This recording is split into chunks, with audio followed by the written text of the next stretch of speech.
Agora é hora de saber mais sobre mercado de commodities com Maurício Bellinello.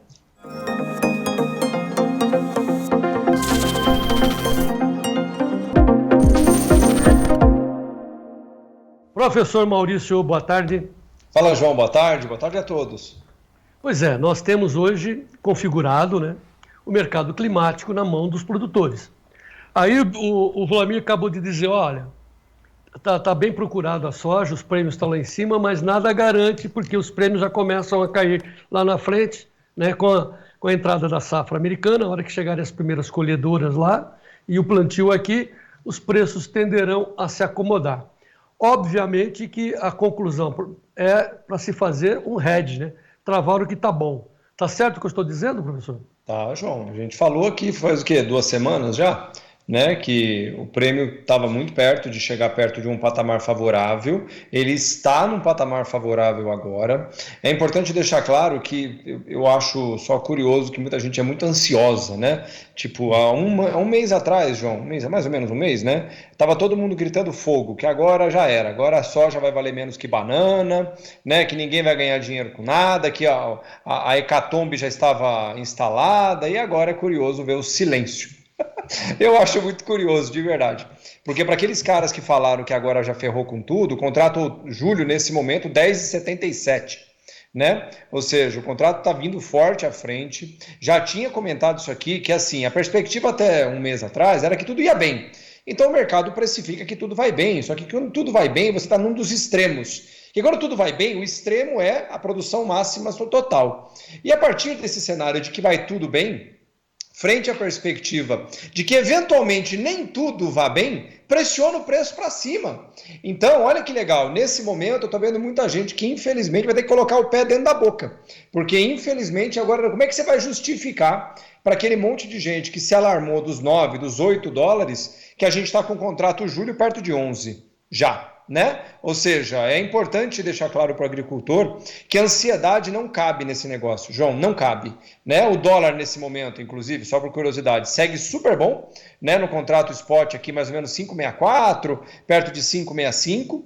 Os contratos do ano que vem de soja todos acima de 10,50, contrato maio 10,67, contrato julho 10,77, E o prêmio, por mais que ele tenha recuado um pouco, como o Vlamir comentou, nem de longe recuou o que subiu o bushel.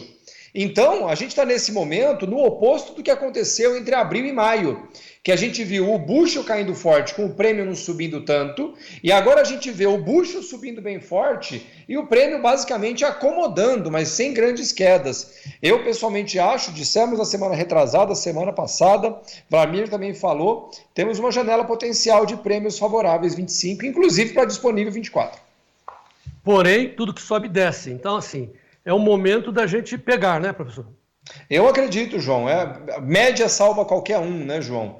Se você tem um lote grande a fechar no ano que vem, e grande, você diz quanto é grande para você, Você olhar um prêmio que veio na média dos contratos, de menos 70, menos 80, para mais 30, mais 40, mais 50 em algumas entregas. Um bushel que estava... O bushel ainda ficaria cuidadoso, porque nem começou a subir, e nem estamos na sazonalidade de alta ainda, mas prêmio muito bom. Dólar que estava 4,80, você teve travamento hoje, João, para você ter uma ideia, para julho do ano que vem, mais ou menos em 5,88, 5,89. Ou seja, o dólar está bom e o prêmio está bom.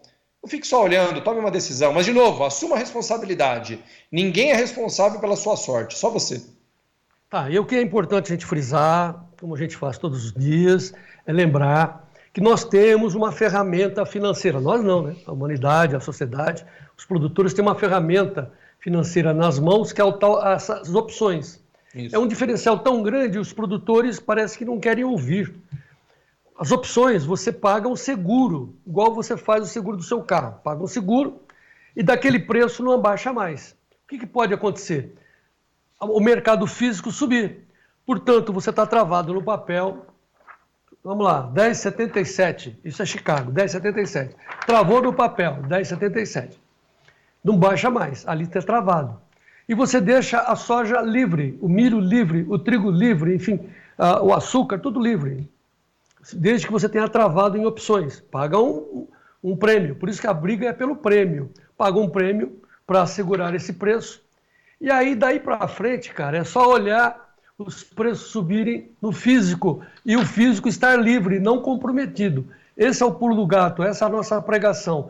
Preste atenção que tem uma ferramenta só para você, produtor, que tem o produto. Eu e o Belinello não temos. E detalhe, Certo, né, João? velho? A gente vê um cenário como esse, por exemplo, agora, né?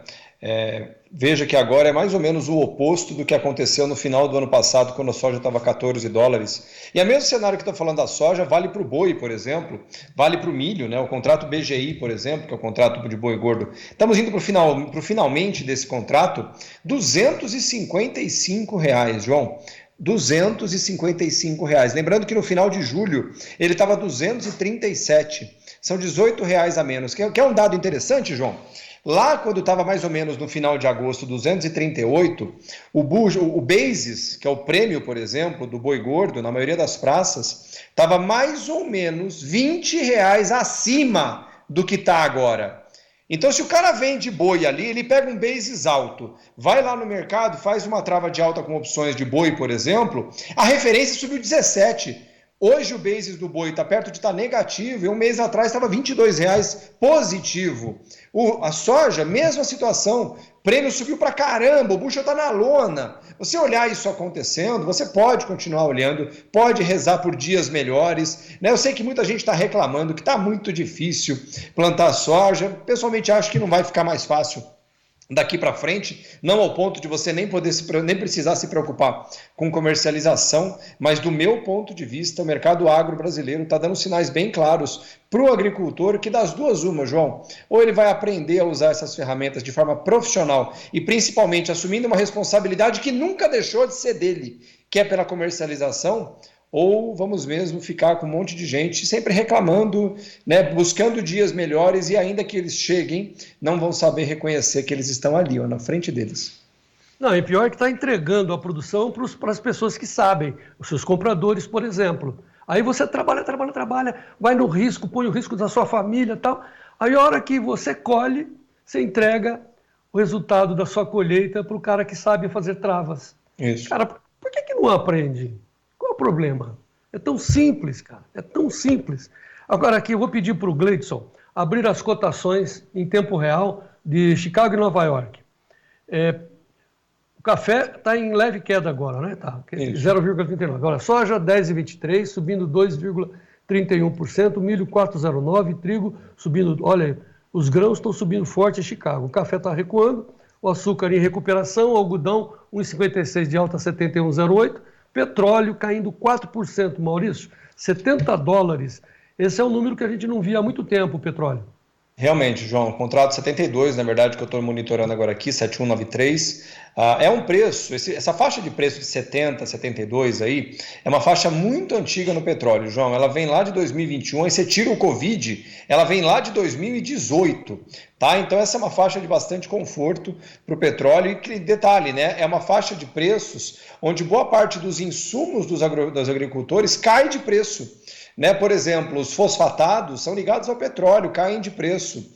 Né? Ainda que não haja uma correlação direta a ipsis literis, né? Ou seja, uma junto com a outra, petróleo para baixo, em algumas vertentes, pressiona o gás natural para baixo, que reduz o preço da ureia e dos nitrogenados. Então, de forma... E detalhe, ainda que eu acredite que a Petrobras possa segurar isso um pouco ainda, eu acho que nesse patamar, vou até olhar aqui para não falar bobagem, mas isso já abre uma possibilidade real de queda de preço de combustíveis no Brasil, diesel e gasolina, porque o dólar no momento, por mais que esteja forte, o petróleo caiu muito. Olha que legal, você tem o seu produto melhorando de preço e boa parte dos seus insumos ajustando o preço para baixo. Eu pessoalmente acredito que é isso, João. Ou você domina o seu preço, ou você vai sempre reclamar que a culpa é da sorte, é do político, é do vizinho, mas nunca é sua. Eu vou lá para a cama reclamar e vou chorar lá na cama daqui a pouco. Ô Belinello, assim, ó, que coisa legal. Vou pedir para o Gleidson agora pegar aquela imagem da Forecast, a verde ali, Gleidson, do planeta, porque nós vamos falar de café. O café está em queda. Sim, está em queda. Um dos motivos é essa do Forecast aí, mostrando as monções lá no Vietnã. Tem um tufão lá no Vietnã, agora sobre Hanoi.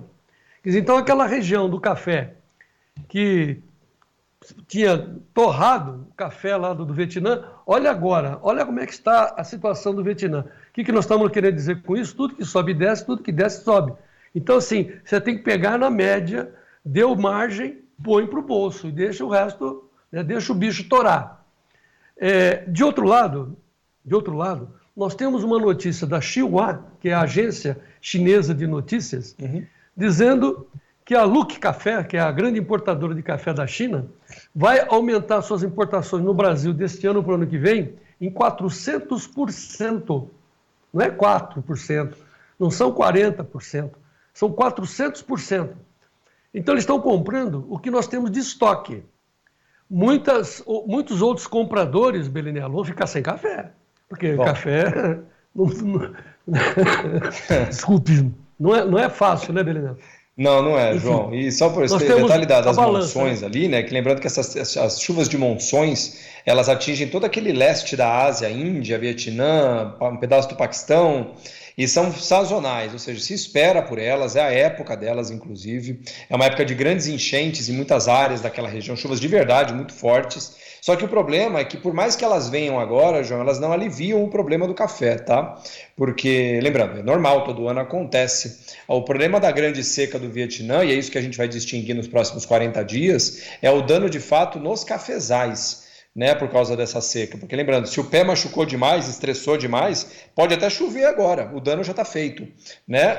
Outra coisa, a China, por incrível que pareça, João, ela é uma pequena consumidora de café no mundo, graças a Deus.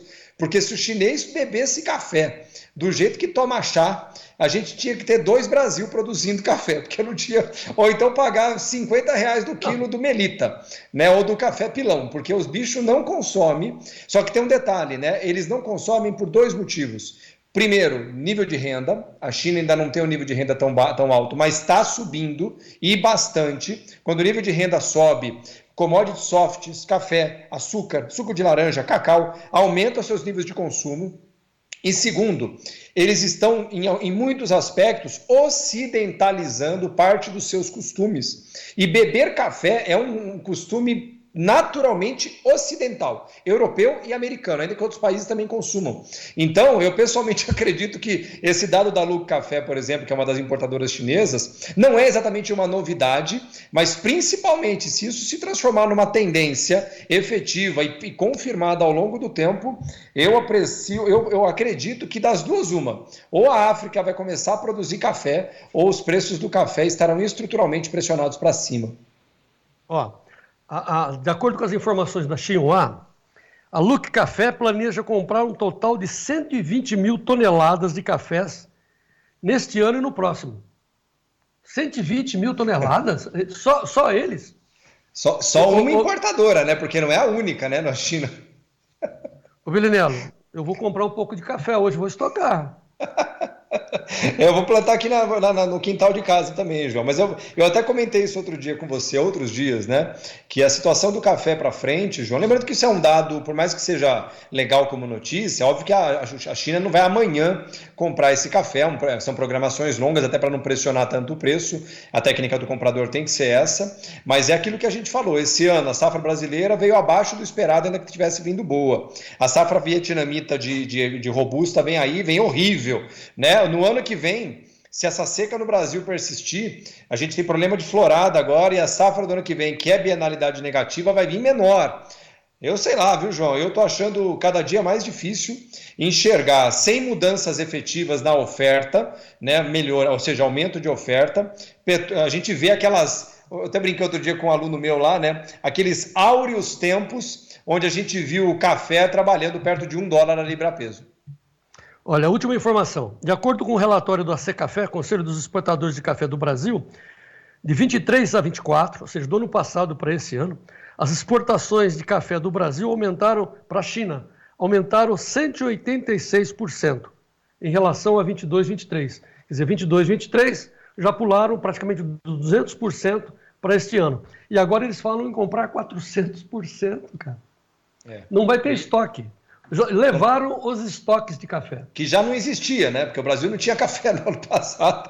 Quebrou feia a safra no Brasil em 21 lá, e aí estourou a nossa bienalidade positiva. É o que eu falei. Eu pessoalmente acho que essa tendência não vai parar, porque porque os chineses estão aumentando, por mais que as pessoas falem muito que a China está com problemas e tudo mais, a China continua crescendo 8% ao ano, entende? Então assim, a gente está falando mal deles e os caras estão crescendo mais do que o dobro, isso que eles estão devagar. Entende? Então, assim, eu acho só curioso. E lembrando, quando um país cresce nesse tipo de situação e eles têm energia, eles têm infraestrutura, a faixa dos ricos chineses começa a se ampliar e a renda média também sobe. E ativos como café, açúcar e cacau menos, mas café e açúcar tendem a ser mais pressionados, sim, por causa de aumento de nível de renda. Eu vou dar um número que eu já repeti algumas vezes aqui, mas existem umas estimativas que dizem mais ou menos o seguinte, João: para cada 20% que uma certa população tem de aumento na renda, o nível de consumo dobra.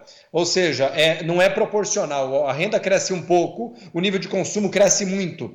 Então, essa é a situação da China agora, e é o que eu falei, né? Tem gente que acha que a China é um calhambeque não cresce de 5% a 8% ao ano. Sim, e que a gente conclui dizendo que bom que os chineses estão comprando no Brasil e não comprando o Brasil, né? Vamos deixar isso bem claro. Só para complementar, desculpa me alongar aqui nisso, você já falou isso algumas vezes, se o Trump ganhar nos Estados Unidos, o que era uma marolinha para a gente vai virar um tsunami, viu? No bom sentido, né? Porque no bom sentido, porque eles vão comprar aqui. Eles vão comprar tudo aqui. É isso. Muito bem, vamos lá, Trump. Muito bom. Maurício Bellinello, muito obrigado, até amanhã. Grande abraço, João. Ótima tarde a todos.